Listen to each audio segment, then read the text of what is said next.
Bonjour à tous. Aujourd'hui, pour le français, nous allons travailler l'imparfait. L'imparfait, c'est un temps de verbe. OK? Alors, on va commencer. On va commencer par l'emploi. L'emploi veut dire quand on utilise l'imparfait. L'imparfait est employé pour une description d'une habitude et d'une action en progression dans le passé. Je répète, l'imparfait est employé pour une description d'une habitude et d'une action en progression dans le passé. C'est-à-dire, si je donne une description dans le passé, toujours je me réfère dans le passé, je dois employer l'imparfait. La même chose y concernant une habitude, c'est-à-dire quelque chose que j'ai l'habitude de faire dans le passé, je dois employer l'imparfait ou d'une action qui se passe dans le passé, mais qui était en progression, c'est-à-dire l'action continue, tandis qu'une autre s'est estompée. Allons prendre des exemples pour mieux comprendre. Auparavant, les gens portaient des chapeaux. Auparavant, les gens portaient des chapeaux. Là, je suis en train de dire soit c'est une habitude, soit c'est une description, ok? Parce que je suis en train de décrire les gens dans le passé. Ils portaient des chapeaux. Ou c'était une habitude. Hein, des fois, quand les gens sortaient, ils portaient des chapeaux. Alors, le mot-clé dans cette phrase, c'est auparavant. Tout à l'heure, on va étudier les mots-clés. Les gens, je peux remplacer par le pronom il, ils, parce qu'il y en a plusieurs. Et quand il y a le pronom il, ils, le verbe à la fin qui se termine par ER-O à l'infinitif, on enlève le ER, je mets un IENT. Je répète, j'enlève le ER, je mets un IENT.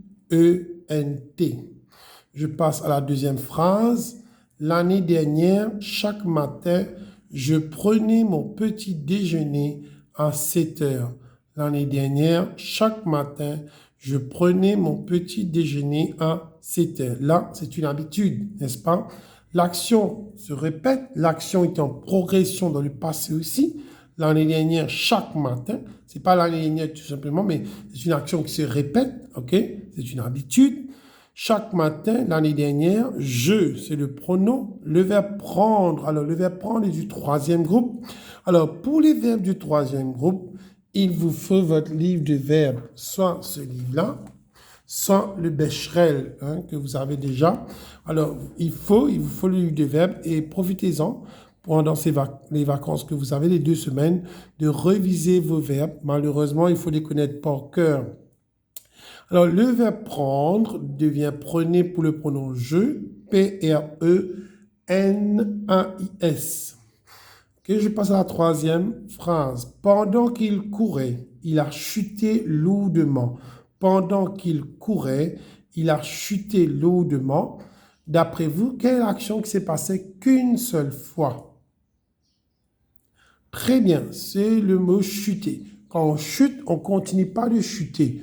Quand on chute, veut dire qu'on on tombe qu'une seule fois. Mais tandis que l'action de courir,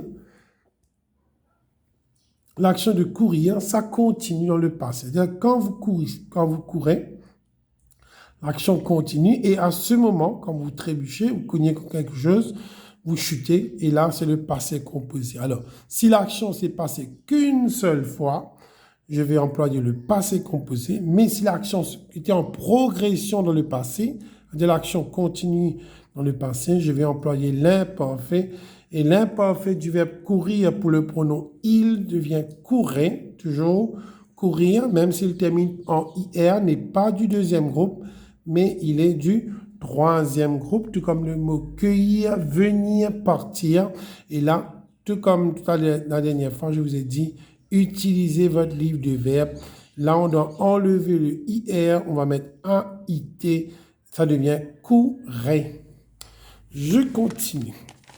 Alors, on a vu pour l'emploi. Cette fois-ci, on va voir la conjugaison. Comment conjuguer un verbe à l'imparfait. Alors, je vais prendre deux groupes. Je vais prendre le premier groupe et le deuxième groupe. Pour le troisième groupe, je vais vous demander de voir dans votre livre de verbes. OK? Alors, je commence. Le verbe jouer. Alors, vous voyez que jouer se termine en ER Alors, s'il termine en ER, c'est du premier groupe. Le seul groupe qui se termine en ER, qui n'est pas du premier groupe, c'est le verbe aller. Je répète, le seul verbe qui se termine en ER et qui n'est pas du premier groupe, c'est le verbe aller, A-L-L-E-R. Tous les autres, jouer, chanter, pleurer, sont du premier groupe.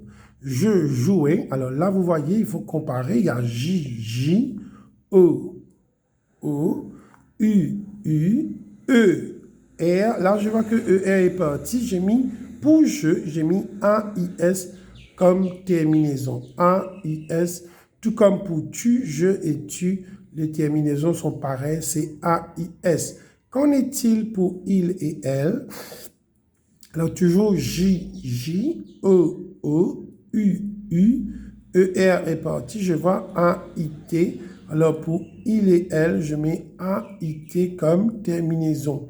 Pour nous maintenant, alors on voit les terminaisons. J, J, O, O, U, U, E, R devient I, O, N, S. Le verbe pour nous devient nous jouions.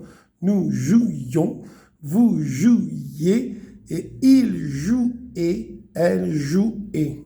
OK? Alors, regarde bien les terminaisons, surtout pour il et elle, c'est A-I-E-N-T. Et pour vous, on doit mettre le I, E-Z. Et pour nous, on met I-O-N-S.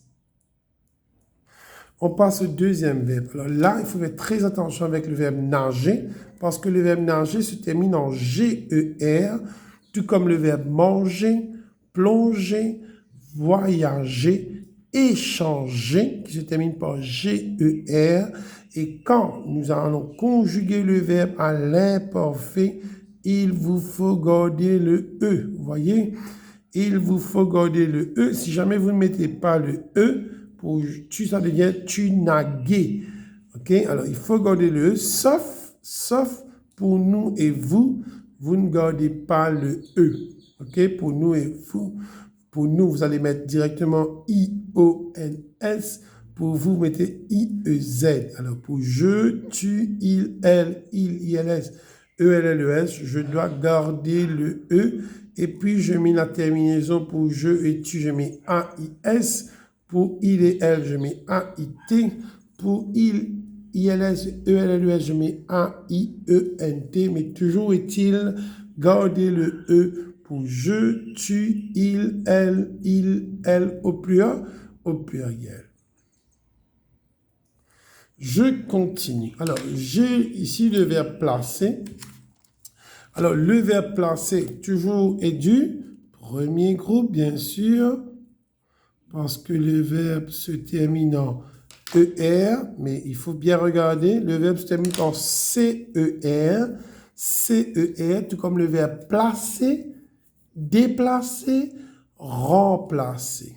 Je répète, le verbe tracer se termine par CER, tout comme le verbe remplacer, déplacer et placer. Et là, il faut être très, très attention parce que pour les pronoms je, tu, il, elle, il et elle, je dois mettre le C avec les cédilles. Le C avec cédilles. Le C avec cédilles. Sauf pour nous et vous, vous ne mettez pas les cédilles. OK? Pour nous et vous, vous gardez le C. Alors, je vais lire. Je traçais. T-R-A-C-C-D-A-I-S. Alors, pourquoi il faut mettre cédille? Si vous ne mettez pas le cédille, ça va être lu comme T-R-A-C-A-I-S. Ça fait traquer, alors que le verbe c'est tracer. Alors, il faut mettre cédille pour que ça a le son C. Je traçais, tu traçais, il traçait. Alors, il et elle, n'oublie pas, on met A-I-T quand c'est au singulier. Nous tracions, ok, nous tracions, I-O-N-S, vous traciez, I-E-Z, I-L-S, E-L-L-E-S, on met C-C-D, A-I-E-N-T, C-C-D, A-I-E-N-T. Regarde, s'il vous plaît, ok, regarde attentivement, on continue. Maintenant, on va passer à un verbe du deuxième groupe. Alors, moi, j'ai pris comme exemple le verbe finir. Je vais comparer pour je, F, I, N, I. Alors le R, j'enlève le R, je mets S, S. Je répète, j'enlève le R, je mets S, S. Si c'est un verbe du deuxième groupe, je vous ai dit plus tôt que je et tu ont les mêmes terminaisons. Il et elle au singulier ont la même terminaison, c'est I-S-S-A-I-T. Pour nous, on met I-S-S-I-O-N-S. Pour vous, I-S-S-I-E-Z. Et pour il et elle au pluriel, on met I-S-S-A-I-E-N-T. N'oubliez pas la vidéo, vous pouvez revoir à plusieurs reprises parce que vous n'avez qu'à cliquer sur le lien de YouTube. Maintenant, on va voir les mots-clés pour le parfait. Nous avons le mot autrefois, auparavant, jadis, longtemps, l'année dernière, chaque. Alors, j'ai mis l'année dernière, chaque, ça peut être l'année dernière, chaque mardi, l'année dernière, chaque lundi, l'année dernière, chaque matin, l'année dernière, chaque week-end, ou le mois dernier, tous les, ou bien le mois dernier, chaque, le mois dernier, tous les jours, le mois dernier, tous les matins, le mois dernier, chaque après-midi, parce que c'est une action qui s'est répétée dans le passé. C'est une habitude, hein, qu'on avait vu ça au tout début, quand je devais expliquer l'imparfait. Allons voir le devoir. Alors, complète les tirés avec un verbe au temps convenable. Complète les tirés avec un verbe au temps convenable. N'oubliez pas, tout ce qui est en bleu, vous écrivez avec votre crayon. Tout ce qui est en rouge, vous soulignez avec votre stylo. Auparavant, papa dans cette maison. Auparavant, papa dans cette maison. Alors, quand il y a un devoir de verbe, il faut chercher les mots-clés. Normalement, nous avons deux mots-clés. Ici, le premier mot-clé, c'est auparavant, qu'il y a dans la liste en haut, qui me dit que le verbe doit être mis à l'imparfait. Le deuxième mot-clé, c'est papa. Papa, je peux remplacer par le pronom il. OK. Habiter terminant ER. Quelqu'un a une idée? Qu'est-ce que je vais faire avec le ER pour conjuguer à l'imparfait? Très bien. Je vais enlever le ER. Je vais mettre quoi à la place? Très bien. Je vais mettre AIT. Alors, quand il y a ER à la fin, à l'infinitif, à l'imparfait pour le pronom il, tout comme le pronom elle au singulier, E-L-L-E et il, j'enlève le ER, je mets AIT. Auparavant, papa habitait dans cette maison. Je continue. Le mois dernier, chaque matin, nous, un château de sable. Le mois dernier, chaque matin, nous, un château de sable. Le mot-clé, c'est le mois dernier, chaque matin. C'est une action qui se répète. Alors, j'emploie l'imparfait. Le deuxième mot-clé, c'est nous, qui m'indique que c'est le pronom nous. Le verbe bâtir, tout comme le verbe finir, tout comme le verbe grandir, sont du deuxième groupe. Vous vous rappelez, quand ils sont du deuxième groupe, pour nous, qu'est-ce qu'on fait? On retourne sur la page précédente. On voit que la terminaison pour IR, je dois enlever le IR, je mets I-S-S-I-O-N-S. Je répète, j'enlève le IR, je mets I-S-S-I-O-N-S. Alors, le verbe va devenir bâtissons. Bâtissions. OK. Bâtissions. Voilà. Le mois dernier, chaque matin, nous bâtissions un château de sable. N'oublie pas le I entre le S et le O. Longtemps, j'ai des cadeaux pour mon anniversaire. Longtemps, j'ai des cadeaux pour mon anniversaire. Le mot-clé, c'est longtemps qui m'indique que je dois employer l'imparfait. Le deuxième mot-clé, c'est je comme pronom. Le verbe recevoir. Alors là, je vais prendre mon livre de verbes. Je vais chercher le verbe recevoir dans la lettre R. Voilà, ça me dit que c'est à la page 70. OK. Recevoir 70. Je tourne la page 70.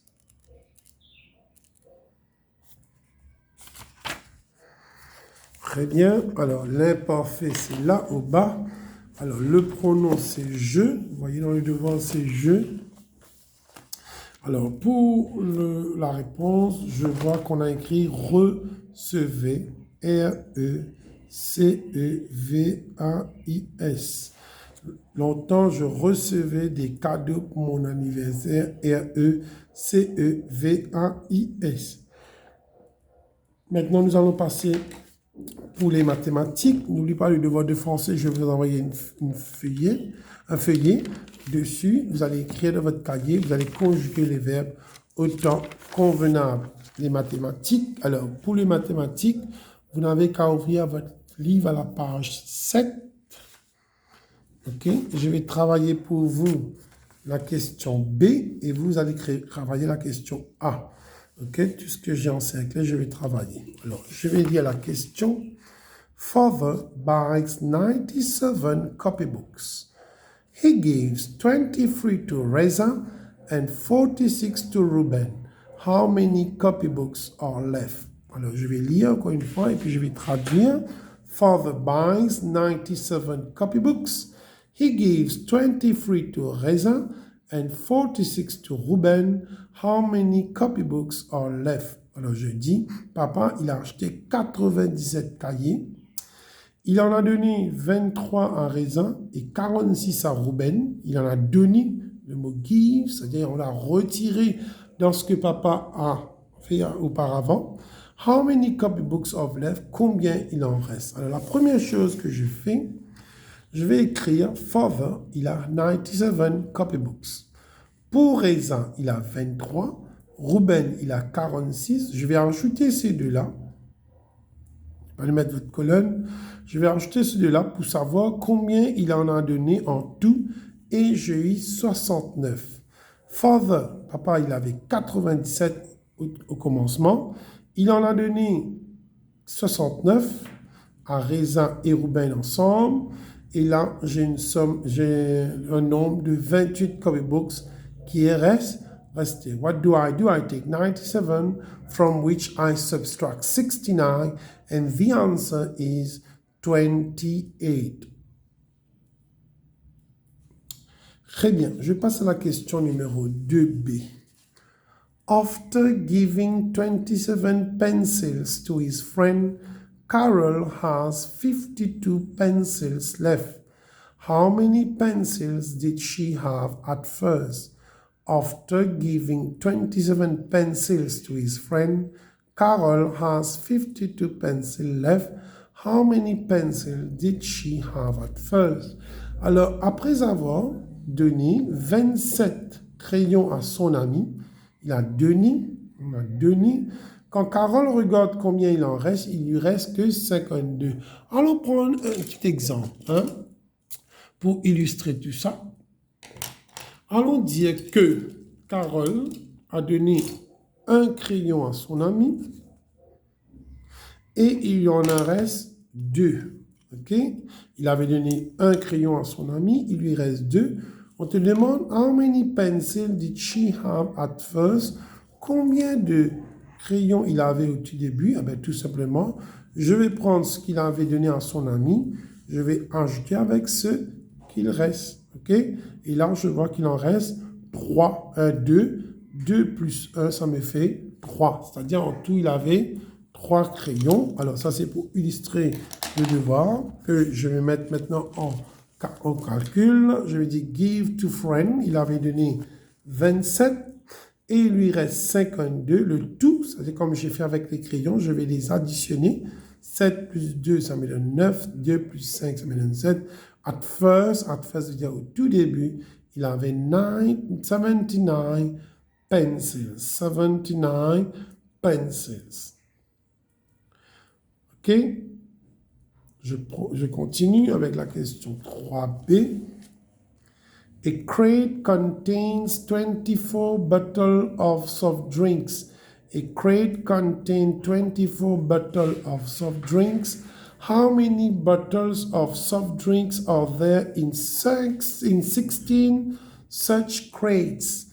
How many bottles of soft drinks are there in 16 such crates? Alors, nous avons une caisse Vous connaissez les caisses de boissons, on dit un shopping de ski. Hein? Il y a 24 shopping dans la caisse. Okay? 24 shopping. This is A. Vous soulignez le mot A, vous mettez one. Is understood that one is the same as A. How many bottles? Combien il y en aura dans 16 caisses identiques? On a dit such crates. Les caisses se ressemblent à la même quantité le même nombre de shopping. Alors, je vais mettre one crate.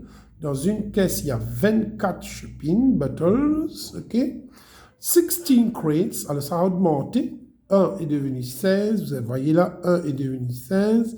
Et j'en fais la même chose pour 24 que je dois multiplier par 16. Pourquoi multiplier? Parce que le nombre de caisses a considérablement augmenté. Au tout début, il n'y en avait qu'une seule caisse. Maintenant, il y en a 16. Je vais 24 fois 16. Alors, comment on a 16? Ça, on avait fait multiplication. Je prends 10 que j'ajoute avec 6. Ça me donne 16. 10 plus 6, ça me donne 16. Alors, en premier lieu, je vais faire 24 fois 10. I will do 24 times 10 first. And secondly, I will take 24, which I will multiply by 6. Alors, je commence. Toujours y mettre le 10 au bas pour plus facile, plus pratique de couper le 0 que je mets là. 4 fois 1, ça me donne 4. 2 fois 1, ça me donne 2. Ça me fait 240 que je vais écrire ici. En deuxième lieu, I have to multiply 24 by 6. Here, I have to do my multiplication table. Je vous ai dit de faire votre table pour ne pas confondre. OK? Je vais arrêter jusqu'à 4 parce qu'en haut, 4 est le plus gros chiffre. 4 fois 6, ça me donne 24. Vous voyez, j'ai fait la table. À chaque fois, je dois additionner 6. 4 fois 6, ça me donne 24. Je mets le 4 au bas, le 2 en haut. Je dis 2 fois 6, ça me donne 12. 12 plus 2, 12, 13, 14, ça me fait 144 que je vais mettre ici. Et le 2, both of them, I will have to add. N'oublie pas, on commence à l'arrière, tout le temps, 0 plus 4, ça me donne 4. 4 plus 4, ça me donne 8. 2 plus 1, ça me donne 3. Alors, dans les 16 crates that we have, we will get 384 bottles in all. Regardez les calculs, observez. Quand vous allez copier dans vos cahiers, vous allez bien observer, mieux comprendre, OK, pour pouvoir procéder avec les autres. Maintenant, je passe à la page 8. OK, la page 8. Je vais lire la question A. Alors, j'ai laissé la question 5 et 4 parce que là, ça a entré avec long division que je vais vous expliquer la prochaine fois, à la reprise, parce qu'on doit faire plus de practical work when we deal with long division. OK? Ça, on va faire après. Alain has 72 stickers. Alain has 72 stickers. Jim has 18 more stickers than Alain. Jim has 18 more stickers than Alain. How many stickers do they have in all? How many stickers do they have in all? Alors, je vais illustrer cet exercice devant vous. Alors, on dit dedans que Alain, il a 72 autocollants. Vous savez, les autocollants qu'on colle dans les livres. Tandis que Jim, il a 18 plus que Alain. Il n'a pas dit que Jimmy a 18 autocollants, mais il a dit que Jimmy a 18. Alors, moi, je vais illustrer ça avec les stylos. Je vais dire que Alain a 3 stylos. Allons dire ça, c'est Alain. Puis, je vais vous dire que Jim, il a 2 stylos plus... Il a 1 stylo plus qu'Alain. Allons dire ça, c'est Jim. Jim, il a 1 stylo plus qu'Alain. Alors, combien de stylos Jim a? Très bien, Alain a 3. Jim a 1 plus que Alain. Alors, si j'ai bien compris, je comprends que Alain a 3. Jim a 1 plus qu'Alain, veut dire Jim en a 4. N'est-ce pas? Il a 1 plus qu'Alain. Ça, c'est pour Alain. Si ça, on additionne ça avec pour un en plus avec pour Alain, ça me donne le nombre de Jim. Il me demande combien il a en tout in all. Alors, je vais mettre tout ça ensemble. Je vais compter 1, 2, 3, 4, 5, 6, 7. 1, 2, 3, 4, 5, 6, 7. En tout, ça me donne 7. Alors, quel est le premier calcul à faire? La première chose à faire dans ce devoir, c'est savoir combien Jim en a. Alors, moi, je sais que Alain en a 72 autocollants. Jim, combien il en a? On nous a dit que Jim en a 18 plus. Je vais prendre 72, je vais ajouter avec 18, ça me donne 90 autocollants que Jim a. OK? Parce qu'il en a 18 plus qu'Alain. Pour le in all, cette fois-ci, je vais prendre 72, le nombre de Alain, que je vais additionner avec le nombre de Jim. I do the calculation, the addition. 2 plus 0, c'est 2. 7 plus 9. 9 plus 7 is equal to 16. Therefore, in all, they have 162 stickers. 162 stickers. OK? On passe à la question 7a. Se trouve à la page 9 de votre livre. Anusha and Anishta have 90 stickers in all. Alors là, il faut faire très très attention. Anusha and Anishta have 90 stickers in all. Cette fois-ci, on me donne le total. Anusha has 14 stickers more than Anishta. Il me dit que Anusha, il a 14 autocollants plus que Anishta. How many stickers does Anusha have? And how many stickers does Anishta have? OK? Alors, allons illustrer tout ça toujours avec nos stylos. On va dire que le nombre de... On va dire que on a 8 stylos là. 8. OK? Allons dire que Anusha et Anisha, le tout ensemble, ils ont 8 stylos. OK? On me dit comme ça, dans ce cas de figure, que Anusha a 2 stylos plus que Anishta. OK? Vous avez compris là? Le tout ensemble, ça nous fait 8. Et on me dit que, allons dire que Anusha a 2 stylos plus que Anusha. Alors, la première chose qu'on va faire, on va enlever les 2 stylos que Anusha a en plus. Correct? On va enlever les 2 stylos que Anusha a en plus, on va mettre de côté. Quand on fait la somme, allons voir combien de stylos nous en reste. 1, 2, 3, 4, 5, 6. 1, 2, 3, 4, 5, 6. Cette fois-ci, il y a 2 personnes, il y a Anishta et Anusha. Alors, je vais diviser ça en 2.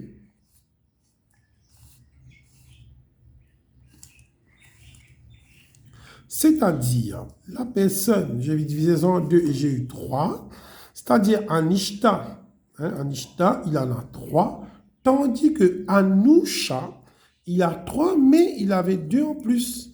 C'est-à-dire, il avait 5. Je vais reprendre le 2 que j'avais mis de côté, j'avais enlevé. Je vais ajouter avec pour Anusha. Je reprends l'exercice. Allons dire que Anusha et Anishta ont tous ces crayons-là. 1, 2, 3, 4, 5, 6, 7, 8. On me dit que Anusha a 2 crayons en plus. En premier lieu, je vais enlever les 2 qui sont en plus. Puis, je vais diviser en 2. Pourquoi je divise en 2? Parce que dans ce devoir, il y a 2 personnes, Anusha et Anishta. Je divise en 2. J'ai eu 3. 3 ici, 3 ici. Le nombre 3, c'est le chiffre que j'ai eu quand j'ai divisé par 2. Ce qui veut dire que Anishta, la personne qui a le moins, il a 3 stylos. Tandis que Anusha, n'oublie pas, il avait 2 stylos en plus. Je dois l'ajouter avec le 3 qu'on a eu. Ça me fait 5 stylos. Ça veut dire Anusha, il en a 5. Anishta, il n'en a que 3. Et tous ensemble, ça me fait 8. 1, 2, 3, 4, 5, 6, 7, 8.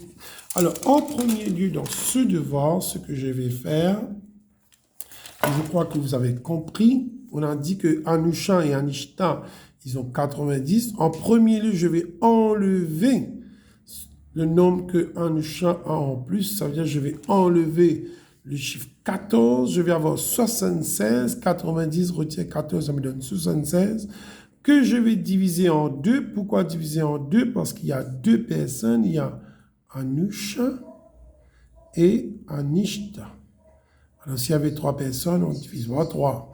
Et là, j'ai eu 38. Le nombre que j'ai eu, c'est-à-dire le nombre, quand j'ai divisé par 2, je le nomme, c'est le nombre pour la personne qui a le moins d'autocollants ici. Okay? Le chiffre que j'ai quand je divise par 2, c'est le nombre d'autocollants que la personne a en petite quantité. Tandis que l'autre, alors Anishta, la réponse est 38, tandis que pour Anusha, je dois ajouter, je dois additionner les 14 que j'ai eu, que j'avais retirés au tout début, parce que n'oublie pas qu'il a les autocollants en plus. Alors je vais 38, la réponse d'Anishta, que je vais ajouter avec 14, ça me fait 52 stickers.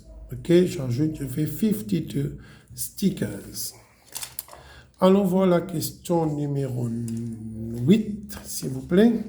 Priya has 28 pencils. Prema has 36 pencils. Je répète, Priya has 28 pencils.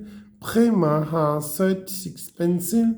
How many pencils must Prema give to Priya so that they have the same number of same veut dire pareil. N'oublie pas d'écrire le mot que j'ai mis sur le livre. Ok, alors Priya il a 28, tandis que Prema il a 36. Combien de crayons? Là on constate que Prema on en a plus, il a 36. Priya il a 28. Combien de crayons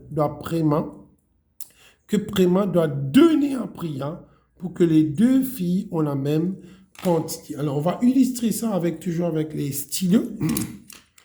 Je vais dire, allons voir ça, que ça c'est Prema, il en a 4 stylos, tandis que Priya, il en a 2. Vous voyez, il y a une différence là. 4, 2. On me demande combien de stylos Prema, qui est ici, qu'on a 4, doit donner à Priya. Combien de stylos Prema doit donner à Priya pour que les deux ont la même quantité. Ici, on doit enlever 1. Mais comment on fait ça pour les examens? Regarde ce qu'on va faire en premier lieu. On va prendre le 4. Vous avez vu là, le 4. On va retirer le 2. On va prendre le 4. On va retirer le 2. C'est-à-dire, je vais retirer 2 dedans. Vous voyez là, le nombre devient pareil. C'est-à-dire, ça c'est pour Prema, ça c'est pour Priya. Mais n'oublie pas qu'on a enlevé le 2. Oui, non. Vu qu'il y a 2 personnes, le chiffre que j'ai eu 2, je vais devoir le départager, diviser en 2. Ça veut dire, lui, elle, Prema, va avoir 1 et Priya va avoir 1 aussi. Et là, on constate que les deux filles ont la même quantité de stylos. 1, 2, 3, 1, 2, 3. Je reprends cet exercice. Allons dire, on va illustrer quelque chose. Là-bas, les chiffres sont gros, mais ici, en termes de stylos, on va dire que Prema, elle a 4 stylos. Priya en a que 2. Premier lieu, qu'est-ce que je fais? Je vais enlever le nombre de Priya dans le nombre de Prema. Alors, il en a 2, 4. Je vais enlever les 2. Puis, je vais diviser en 2. Pourquoi diviser en 2? Parce qu'il y a 2 personnes. J'ai 1 ici et 1 ici. Ça me fait 3. 3. OK? Vous avez le nombre? Alors, on va faire la même chose pour le devoir. What do we do first? We take Priya, which is 28 pencils. Prema, 36 pencils. 36 subtract 8, 28, we have 8. Then we have to divide by 2. Pourquoi divide by 2? Parce qu'il y a 2 personnes. The answer is 4. Dans ce cas-là, Prema has to give 4 pencils to Priya so that they have the same number of pencils. Prema has to give 4 pencils to Priya. Alors, new Prema, elle avait 36. Dedans, on va retirer 4. On aura 32.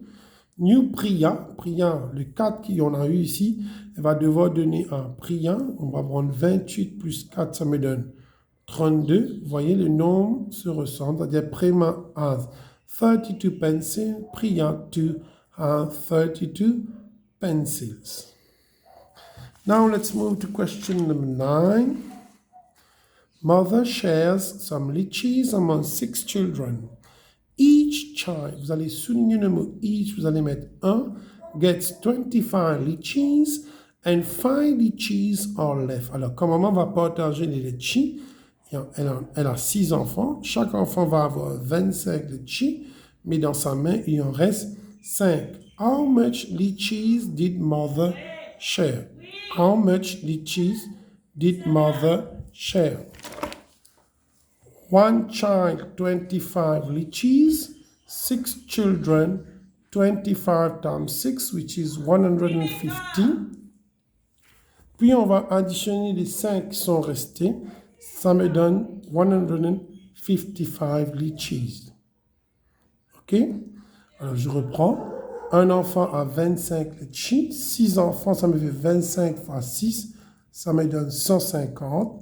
Dedans, je dois ajouter les 5 qui est resté.